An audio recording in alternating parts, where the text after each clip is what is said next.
You guys, I don't know what is on my screen. It's so scary. Welcome to Spinsters, a podcast where we need a Lakervention. Lakersvention? Okay. That was good. I'm Haley. This is Jordan. We are joined by honorary girly Jasmine Watkins, NBA Twitter legend. Would you like to introduce and plug yourself? I'm Jasmine. You guys can't get enough of me, so I'm back for a second time. Work at Buzzer. I'm on You Late with Nikias, and I say a lot of shit on Twitter. Oh, can I say shit? Of course. Yes. Oh, okay. Same as last time. Yes, you can. Way to check, though. That's nice. I always wonder, like, what my public persona comes off as. So... But I want to be me, so there's that. That's good. You should. It's the most important. I don't think it comes off as, it doesn't come off as anything other than like very funny Lakers fan you'd want to hang out with. You'd be very surprised at how many people have me blocked. Have you blocked? How do you see that? I go to their profile or somebody quote tweets and I can't see. I click and it's like, oh. You've been blocked. Yeah. Yeah. Dang. Maybe they're just Laker haters. I think that's big. I'm not gonna call nobody out, but one person is a prominent figure, and it's evident that she loves the Lakers, and she has me blocked, and I don't know. Wait, can we play? Guess who blocked? Can we play Jasmine? 21 questions, but just 5 questions, please? Sure. Okay. Is she a media figure? Yes. Okay. Is Does anyone she else a musician? No. Okay. Oh, it's not Halsey. That was good. You're not gonna get it. Really? She's a prominent media figure who loves the Lakers. Is it Ramona Shelburne? No. Is it? It is. Yeah. Dang. Yeah. Come on. I mean, I is still a Lakers fan. Yeah. She's a huge Lakers fan. Wow. I still support it. I just don't know what it is. So. Oh man. So. Bummer. Last episode, or maybe the second to last episode, we did a call for reviews. And if you leave us a review and work in a player's name, then we will say thank you. We'll call your relatives, tell them that we think you're amazing. Jordan, Harry, and I will all fly out to be your guests at family events. When people ask, well, why aren't you dating anyone? You can say, hey, Mom, I'm dating a guy named Harry. And that is what we can offer you with this. If you just leave us a review, all of that is at your fingertips. Okay, so if you leave us a review and put in a player's name, then we will give you that player's current monthly and or weekly horoscope, depending on which one I feel like is more fair to the stars. So please keep sending them, and here are this week's. So we actually got a bunch, but here are my 3 favorites. The first one says, I love this pod and the new things I learn every episode. This show is like a Corey Kispert for your ears. Rock on, Haley and Jordan. Rock on. Corey Kispert. Literally, every time I hear that name, it makes me think of like sexpert. You know how people say like he's a sexpert, but he's a kisspert? You know what I mean? Can you imagine like being in high school and having that name? And when you look at him, he is the bro. Like he's the broiest. He's across from you at ping pong or pong. And probably ping pong. Like that man is playing flag football. He's coaching flag football. That guy's a bro. Anyway, Corey is a Pisces. He was born on March 3rd.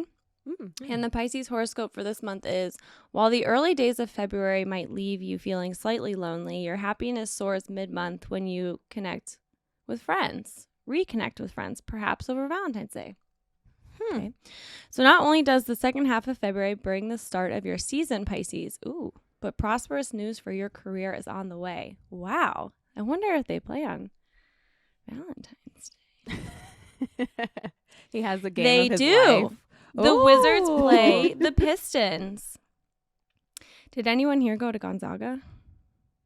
Oh, well, Kelly Olynyk did, but I do not believe that they went at the same time, as one of them is Corey Kispert, who might as well be 17, and Kelly Olynyk is 85. 30 at this point. Probably 30. Okay, the second one is, this podcast is the opposite of Kyrie Irving, consistent and available week in, week out. I really appreciate that. Kyrie Irving is obviously the most terrifying sign. He's an Aries, even more terrifying that he's a male Aries. He's born on March 23rd, which makes it even worse. Just the placement of his birth in Aries season. Yeah, just honestly could not get scarier. I don't even want to see the rest of his chart. If I've ever met you and you're a man and I tell you you're the exception to being an Aries, like, and not scaring me, I lied because I was terrified. Literally. Oh, no. Female Aries, it's like fear covered in a bit of awe. So anyway, here's the Aries horoscope. Luckily, the pace of life will quicken after the 3rd, and you'll experience fewer professional delays going forward as Mercury awakens after many weeks in a foggy haze. Fewer professional delays. A full moon in your passion sector will rise within the night of the 16th, ensuring that this Valentine's season will be quite... Oh, no, not reading that part. But anyway, fewer professional delays. Is he getting vaxxed on the 3rd? Did you hear it here first? Yes. Breaking horoscope news. Very interesting. Okay, we will save the 3rd one for next week because it's very cute. Okay, the Lakers. I want to start today's Lakers therapy session by asking you guys to say something about this current Lakers team that has made you happy. Boo, tomato. Corny. Shit. Let me think. Okay, I have one. Okay, go for it. Okay. I like that Russell Westbrook is still staying true to himself. And I know once you get to the Lakers, you have to like change your game a little bit. He's still Westbrook. He is doing what he's always done. So I'm happy for him personally. Jasmine, that was, in addition to being the most backhanded compliment ever, also not something that made you happy. I'm happy for him. I'm happy that he can be himself. It's hard to play in the Lakers system. Very hard. Some would argue he's not. Because he wants to be himself, and then Frankie just be throwing shit at the wall. Let's try this lineup. So I'm okay with Westbrook being himself. Okay, Jordan. Okay, mine is also about Westbrook, but it's just about him coming home. Like the storyline of him being back in LA and being with his teammates and his family and his old coaches, being able to go see him play and work out. That has made me very happy. Just that storyline, that content. I love that for him. That has nothing to do with his play or anything about the team, but him personally being happy, being back home. That's been wonderful. Oh, that was a good one. Okay. Mine was going to be Malik Monk. Obviously, I don't have the same pain attached to this team that you two do. But I do think it's just genuinely probably been the exception of a young guy going to a LeBron team and actually being able to thrive despite all that's put on you. Just actually on a LeBron team, like since the Heat, because you were just so strapped for resources. And so you have to change and be everything that he needs you to be. And right now, Malik Monk is looking like the best guard on the Lakers. Facts. So anyway, I'm very happy for him. Mm-hmm. I'm happy that he feels like he can provide in a situation where many are left to feel like they can't do anything. Okay, so that was a great first step. I think I was going to ask you guys, do you want to angle this through how do we fix the Lakers? Or do you want to angle this through what's next? And I guess that depends on your perspective of, do you think that the Lakers are fixable? Ugh.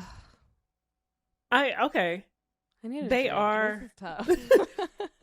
They are fixable, but what can fix them mainly is the Lord. Like, it's just a lot of injury. So and Prayers injuries. up. Prayers up for the squad. Injuries, and maybe, the rotations could be a bit better. That's my issue. But you guys have to be more specific about that. I'm not trying to call out Lakers fans specifically, but Frank Vogel's probably going to get fired. I don't think it's entirely his fault. I do think there's some very weird decisions, and also decisions I just want to know why. There's a lot of things that, I'm but a simple observer. I just would like to know why you lean so hard this direction, that direction. We were just talking about Kent Bazemore. Like, I just would like a little bit more inside information, I guess, from him. But when I say inside information, I mean like things that just make anything make sense. Mm-hmm. Jasmine, when you say that, like, what do you mean exactly? They wouldn't be my lineups of choice. Like, and the one that stands out, you can't even make anymore because Rondo is not there. But when he had Rondo and Westbrook, I was kind of like, you remember the kombucha tea girl where she was like, yeah, maybe. No, that's how I felt. Because I'm like, I didn't think of this lineup together or these two guys together, but let's see. And then at the end, I'm like, no. But I think if you are playing and you're coaching for the Lakers, you don't have the luxury of, let's try this out and see. We need to win that shit now. So, sorry to this man, sorry to Frankie, because it's a difficult situation, and the roster is like not 100% put together by him. So he's just like letting the chips fall where they may. Exactly, and I feel like I don't know if the answer is to bring in a new coach because of exactly what you said. They're not going to have a warm-up period or a time to kind of a grace period to see, let's see if this works. Let's see what he tries or she tries. But it's going to be, okay, why didn't you win your first 10 games in a row immediately? And why isn't LeBron averaging 50 and Russell Westbrook's shooting percentage up 30 more %? Like, that's what the Lakers, that's what they do to you. They do that as a fan. That expectation is there, and that's what it's going to be as a new coach. So I am kind of on the team of like, let's sit Frank Vogel down and try to make this work, because I don't know if a new person coming in at this point would really make a difference. That I don't know if that's just me being so sad and pessimistic, but I don't know if a new person in would make Russ shoot better. I don't know if that would be the answer. I think what you're saying about Frank Vogel and that being a kind of a scapegoat's not even the right word. It doesn't feel extreme enough. Because there are some things that he could have done differently, that he could do differently. I want to speak in past tense as if he's already gone. But it's also, you and Jasmine are saying the exact same thing. Nothing ultimately is going to change. No change is going to matter unless it's the change that all of a sudden LeBron and AD are healthy at the same time and are healthy with staying power. Seriously, like there's no team that I can ever remember besides other LeBron teams that have been so dependent on these two people being healthy, who are often not healthy. Like, that's the thing. It's kind of, we could all think, what with the Mavericks? Like, what if Luka was in and out all the time? Of course, like, they'd be in a similarly difficult predicament, because he takes control so much of that team. But they built this team with AD knowing that he is a fragile, tiny little baby. You know what I mean? Like, he just is. His bones are made out of baby bones. And they built this team with him and LeBron, knowing how much it would cost and take and soak up of a roster that really can't afford to pay other people to make a complete team or to give things away. Like, that's the other, what is the other thing you could do. Use the trade deadline for what? Who are you trading away? That's my thing about the trade deadline. I don't even know where to start. / nobody wants any of our players. I feel like they are shopping it around, but nobody wants them. And I read an ESPN article today that said, the last time a LeBron team was struggling this bad before the trade deadline, LeBron and the Cavs, it was the 2017-2018 Cavs, they traded half the team. They shipped them out. That was the Dwayne Wade free agency, right? Where they yes. Wade, Derrick Rose. I took a screenshot. I remember that.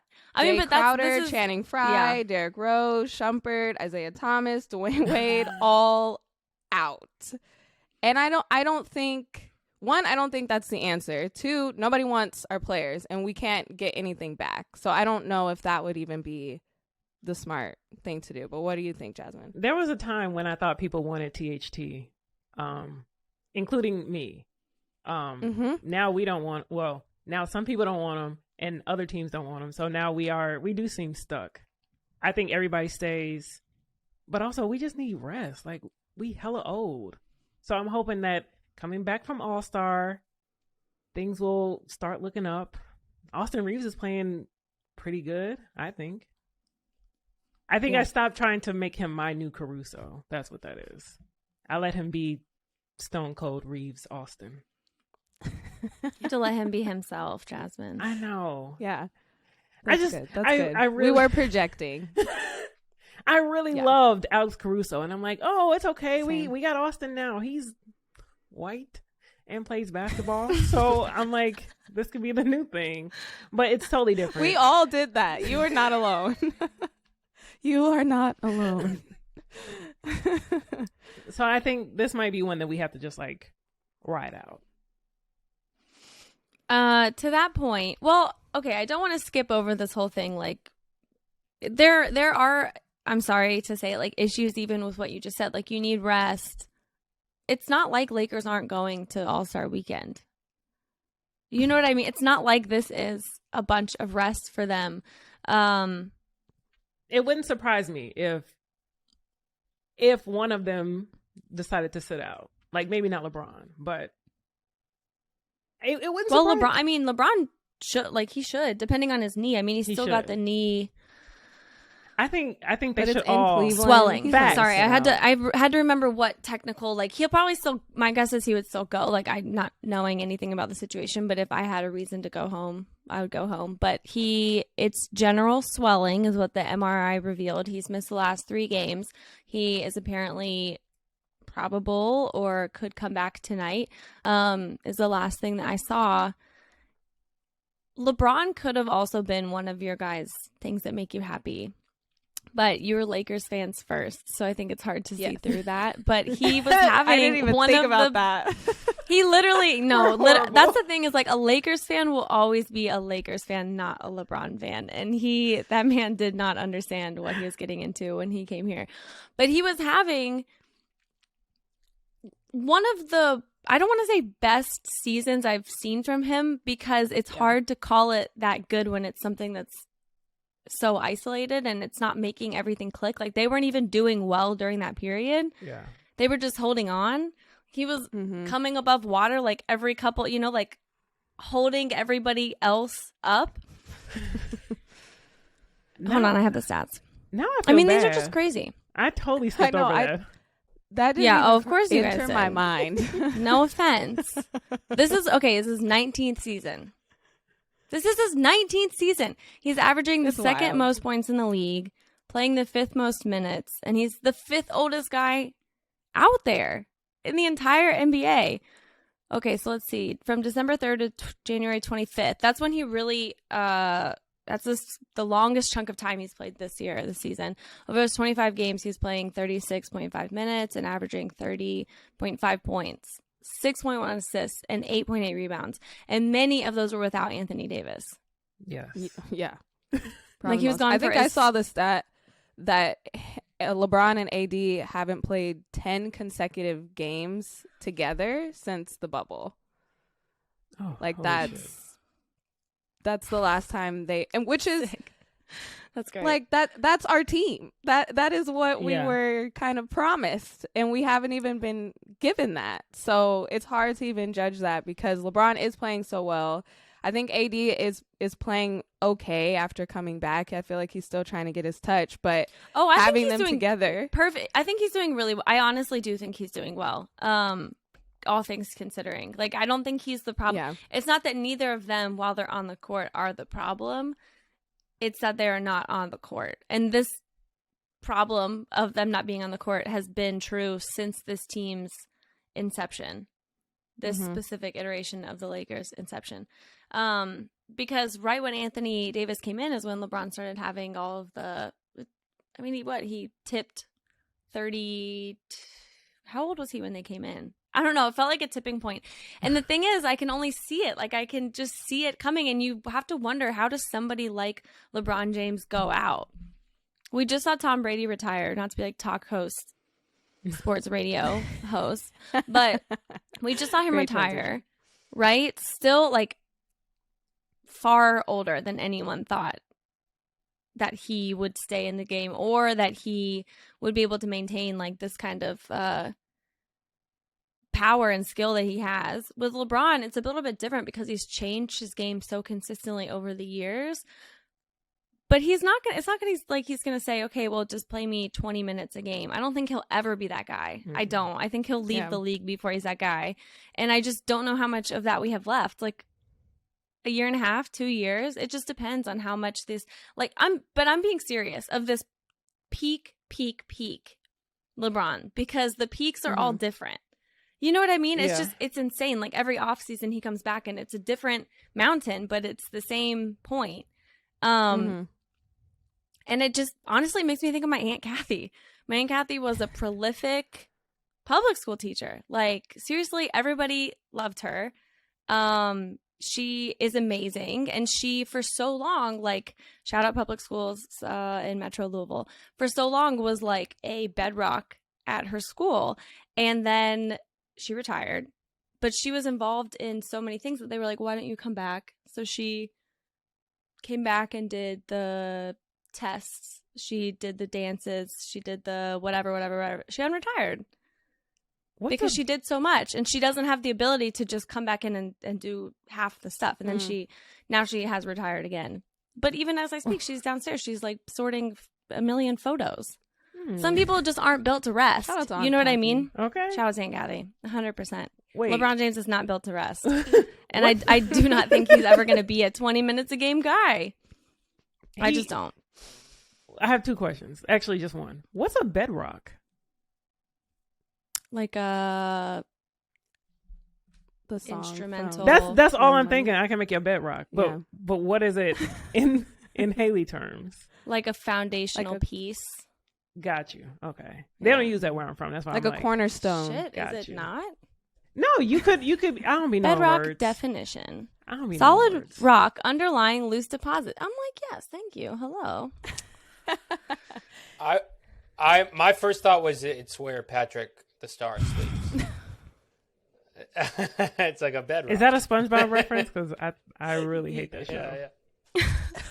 What? How do you hate SpongeBob? His voice. It's the same reason I don't like Kendrick Lamar. Like, his voice just ruins shit for me. Okay. Wow, that's a whole nother conversation. I love SpongeBob. Oh, as we're recording, I saw that Sham said LeBron is missing the Blazers game. Okay, so this is why that's good, because he needs to rest. This is why that's bad. Have you guys looked at the Lakers schedule?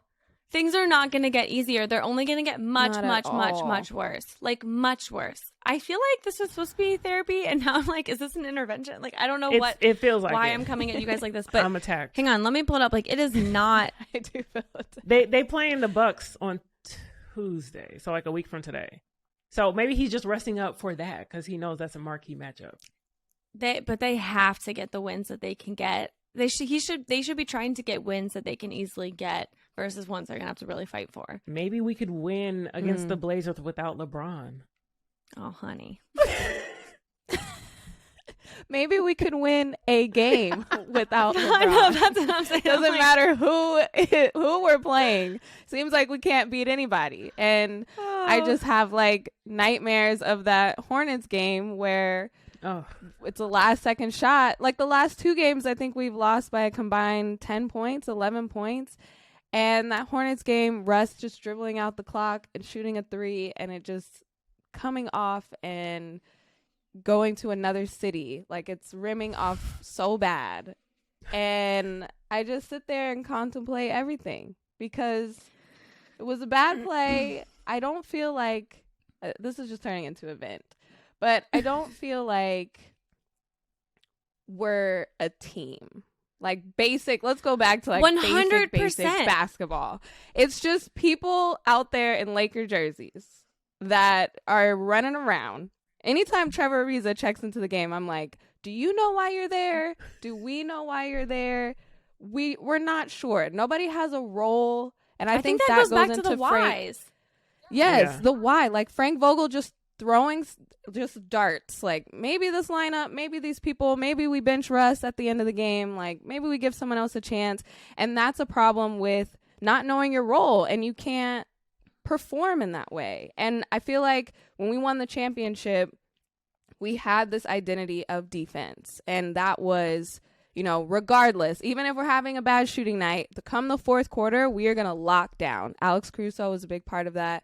But now we don't have that identity anymore. We don't have anyone has a role. So now you're just running around out there. When you watch the Suns, I feel like it is a team. They're moving as a unit. The Warriors are moving as a unit. The Lakers, you're like, okay, who's not injured today? Who's going to get subbed in? Don't know. Fingers crossed.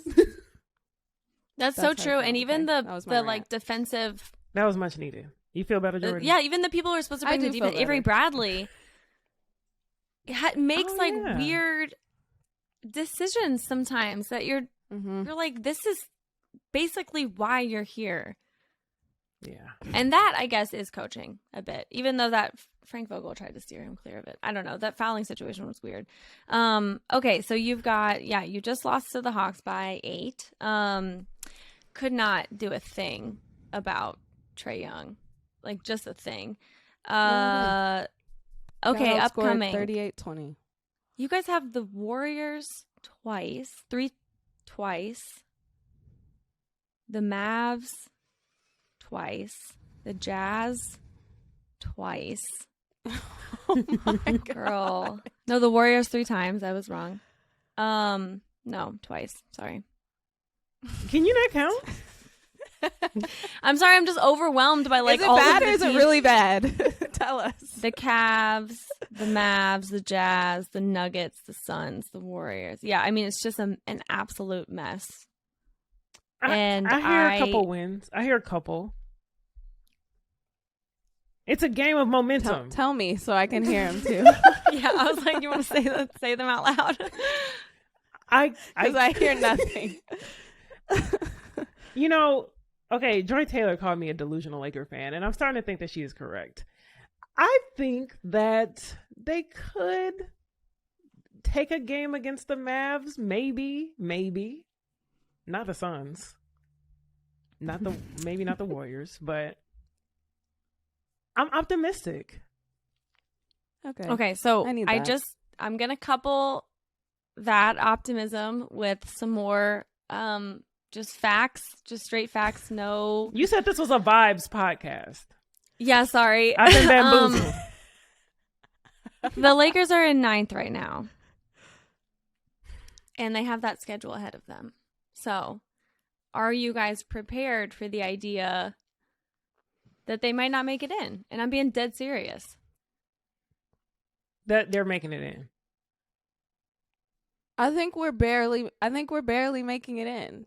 Like, it's also crazy that we barely made it in last year, and I feel like we were playing better. I feel like it was better last year. I don't know why. And now I think we're going to barely make it in, but trying to win 2 play-in games and then have a series, like, we're so inconsistent that I don't even know, like, what team is going to show up it's going to be 3 different teams for both playing games and the first series of the playoffs. So it's kind of hard to say that we're going to make it through or even make it into the playoffs or a deep run. Like, it's going to be this historic season because I don't even know what team is going to show up. Well, it's not your fault, though. I mean, what works significantly shifts for a team if you have LeBron James on the floor, or if you have Anthony Davis on the floor, or if you have them both on the floor, or if you have both of them and Russ on the floor. I mean, it does. It just all shifts. And that applies defensively, too, which I think, to your point, has been the biggest issue. There's just no consistency on that end. Yeah. Mm-hmm. It's like Anthony Davis said, all we got to do is win 10 games in a row, and then everybody will change their tone. Although I think that's why I'm so upset with him, because it's like, bro, can you even put 10 games together, like, consistently? So, yeah. That's what the Lakers messaging is, too, is they're like, you just got to believe in us, and we'll, everything's going to be fine. We're a really talented team when we're all together. And I'm just, as an outside perspective, again, I'm so confused, and there's just I think there's no reasoning, there's no why behind a lot of the decisions and lack of decisions, because it's just the situation that they're in is stuck in glue. It is. Like, they can't move anything. You guys know that the next draft pick that if they wanted to trade away a draft pick, it would have to be a 2027 draft pick or a 2028 draft pick in the trade deadline. And it cannot be both, because you can't give away consecutive draft picks. We're a team. We're always a team of the now. Where are y'all going to be in 5 years? Where are you going to be in 2027? We're going to be drafting. LeBron's going to be retired. Anthony Davis might be retired because he's 28 right now, and this is already happening to him. Nothing physically affects me on a day-to-day, but I'm 28, and all of a sudden I had to start learning how to sleep on my back instead of my side because my back hurts so much. You guys know how miserable it is to sleep on your back? What kind of fucking freaks just do that? It's horrible. I'm a side sleeper. Yeah. First of all, I'm an avid sleeper. Well, Jordan, guess what? Your 28's coming up, girl. I can sleep any kind of way, though. The side sleeper trainers. It's awful. It's not awful. Sleeping on your back. I mean, I can't do it. If you've always slept on your back. Well, I can shift. Like, I have slept on my stomach, on my back, on my side. Like, I just love sleep. Yeah. The stomach is crazy. Really? That's like you're asking for suffocation. Yeah, or like a neck kink when you wake up. I could not sleep on my stomach. No. Also on my shoulder, I have bad shoulders, so just the shoulders under the pillow, I feel like that's also just soreness. I'm just a side sleeper, just like this. I hope you don't actually sleep like that. But if you sleep on your stomach, I put an arm under my stomach and the other arm is like under the pillow. Harry agrees. Wow. Don't you guys just wake up with like indents? They go skin like is a hand adaptable. imprint in your stomach? What? Skin is adaptable. So after you do your thing, your skin is back to normal. How heavy is your hand? Wow. I do actually have massive hands. You have baby hands. What are you talking wakes about? Up, she's like the missing part of her stomach. You guys know how everyone was making fun of Khloe Kardashian for having really long fingernails? That shit is scary. But I was like, I know that the Photoshop has like altered it a little bit more, but I'm just like, that's me when I have nails because my fingernails are so long already. It's like little, anyway, not to relate to a Kardashian in public, but. I see what you did there. I'm basically like Khloe Kardashian. Anyway, no, imprints just like I can't do. Well, I can't sleep on my stomach for other reasons either. Okay. Oh, okay. So let me see if there's anything. I was gonna go through Anthony Davis. The Trevor Arizas, the Kent Bazemores, the confusing, the Russell Westbrook. It is what it is. What it is. Like, that's all that we have to say about Russell Westbrook. I am glad that they, with a fully healthy team, will probably be bringing him off of the bench. I'd say, right? Yeah. Yeah. And then there's the end. And I just want to pose this question to you guys. Uh-oh. I am a LeBron fan. I'm not a Lakers fan. And I want him to get out. I want him to leave. I feel like the Lakers have taken him and robbed him of these wonderful years. Yes, a championship. Amazing. That's one. He wanted to come here. But I also think that I gathered you here today to taste test this as Lakers. Wow. Do Lakers fans, are they at the point yet where they also are like, we've got to start over? Because having this guy who's just such a giant is hindering all future iterations of our team. Think of the 2027-2028 pick thing I just talked about. Let's say that they get desperate and trade that away for God knows what return, probably some guy on a two-way, so they could get off of like Kent Bazemore or something. Damn it. Everything that you are doing right now is so temporary. It's so for the moment, just to barely, hopefully, make it into the playoffs. Right? But you've got these 3 guys on massive contracts. At what point do you say nothing is going to work here and we want to start over? Because the contracts are, well, one of the contracts, Russell Westbrook's, is immovable. Or was thought to be immovable until the Lakers wanted him. And then you've got Anthony Davis and LeBron, who you're either going to commit or you're not. That's all I ask of you, because from the other side, the grass over here, LeBron is greener. It's bright green. I'm looking at it. Get out of LA. I'm getting upset. What? Whose yard are you in? Where the grass is so green? Just my own. Oh, okay. Yeah. Just the general field of like, go somewhere else. Come back to Cleveland. Can you imagine? They'd win a championship. Why would you voluntarily go back to Cleveland? You've done your job. You got your championship. Okay, that's when you leave Cleveland, never to return. See your family, but don't go there. And he wanted to come to LA. He wanted to do this whole, whatever, Hollywood, do my thing, Space Jam 2, all that type of shit. Yeah. We didn't force him, but we did try to make it clear what Laker fans expect. And it is the world. Sorry, you are not. Mm-hmm. And it's not even him. Sorry, this team is not up to our expectations and you just fell into it. But he should know. Well, but that's what I'm saying. At what point do we just shake hands and say, this thing's got to end sometime? No, you do not. No. I think he staying the full time. I think he retires. Yeah, I think he retires as a Laker because one, he wants to be in LA. He's like, just business wise, he's like, this makes sense. Yes. I made this move as a business move. Us Laker fans shook hands like, okay, this is a business move. We'll take you, LeBron James. And that's what it basically was. We weren't begging for LeBron to come here. He chose us. So now we're trying to make do with the situation. And I think it's just like all LeBron teams. It's going to be fitting people around him. But I do not think it's him leaving. And Jasmine's right. The expectation's high. You got one championship. That's not enough. You got to keep going. Yes. Yeah, but you know that's mutually, like, this is something he needs to.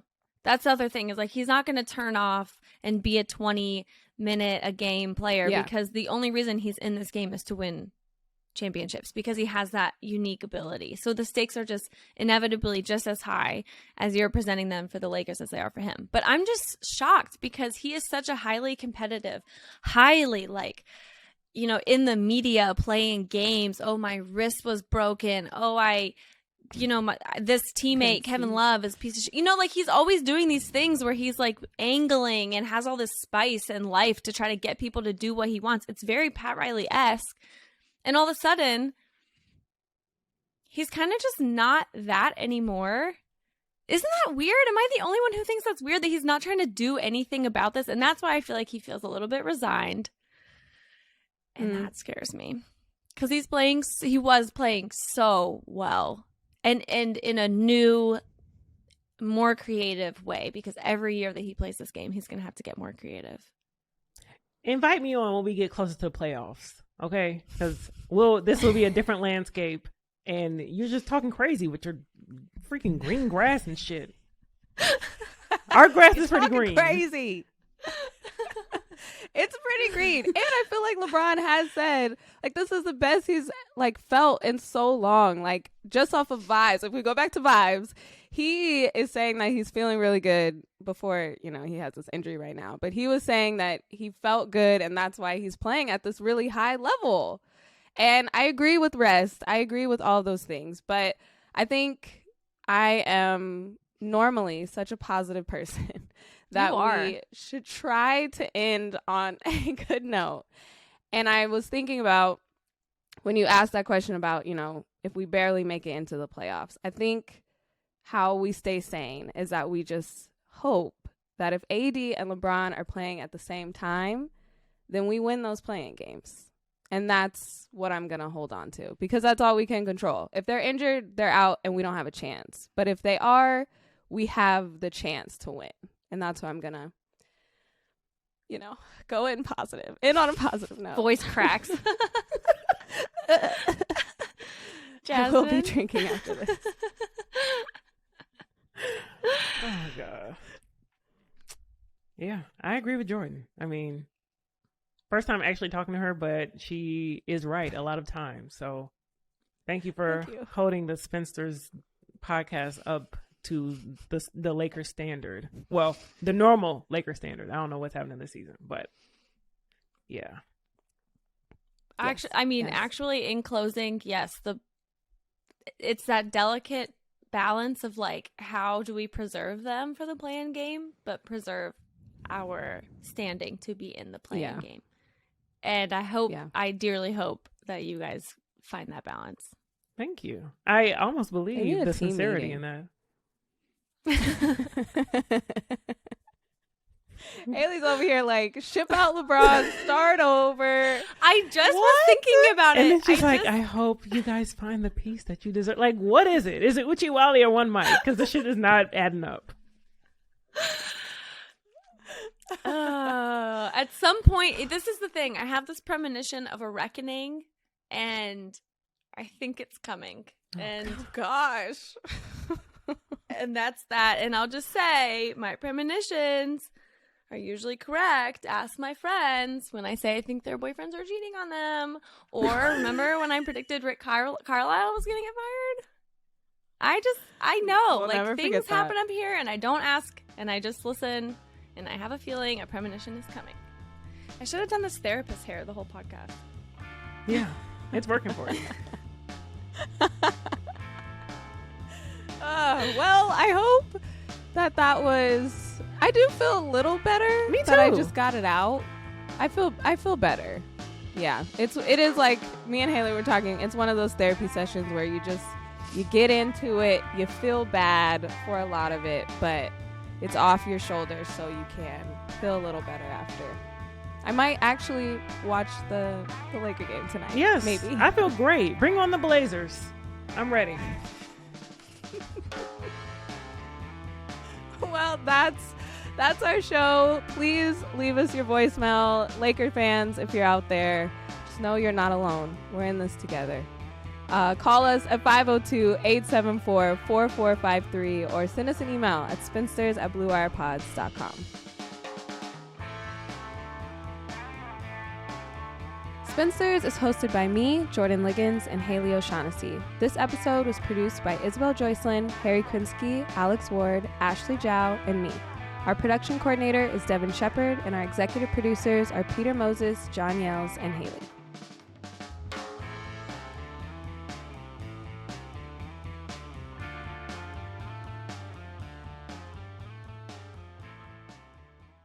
Hi, Jordan and Haley. This is Luke calling from Rhode Island. First time, long time. Big fan of the show so far and been a fan of both of your writings for a while now. I just finished the most recent episode, and I have to say, you must make Aunt Charlene a rotating guest and give her a consistent segment. It was fantastic. I know from following her that Jordan's a Lakers fan. Hearing some Lakers-Celtics smack talk between her and her lovely aunt would make a fantastic addition to the regular show lineup. So please, please bring her back. Love the show so far. Thank you so much, guys.